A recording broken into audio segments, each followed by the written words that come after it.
अयोध्येमध्ये राम मंदिराचं भूमिपूजन राजीव गांधींच्या काळामध्ये झालं। निपाणीमधील सभेत शरद पवारांनी दावा केलाय। भाजपने प्रभू रामाच्या नावाचा वापर राजकारणासाठी केल्याचा आरोपही शरद पवारांनी केलाय। धार्मिकतेच्या राजकारणाचा वापर अधिक होत असल्याचं शरद पवार म्हणाले।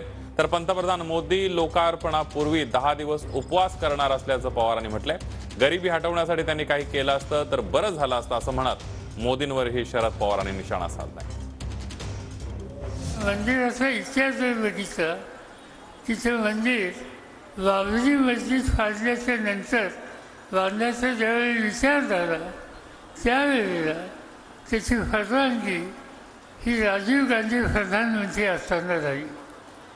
त्याला शिलान्यास हा जो झाला तो राजीव गांधींच्या कालखंडामध्ये शिलान्यास झाला, पण त्या रामभक्तांचा विचार राहिला बाजूला आणि रामाच्या नावावर राजकारण करण्याचं काम आज त्या ठिकाणी भाजप आणि RSS यांनी सुरुवात केलेली आहे। ही गोष्ट आपण गांभीर्याने घेतली पाहिजे।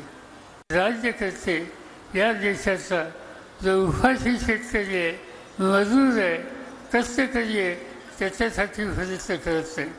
काल देशाच्या प्रधानमंत्र्यांनी सांगितलं की आता 10 दिवस मी उपवास करणार आहे रामाच्यासाठी। रामाची त्यांची श्रद्धा, त्याचा मी आदर करतो, पण उपवास उद्या या देशाची गरिबी घालवण्यासाठी असा काही कार्यक्रम घ्यावा हे त्यांनी सांगितलं असतं तर लोकांनी त्याचं कौतुक केलं असतं।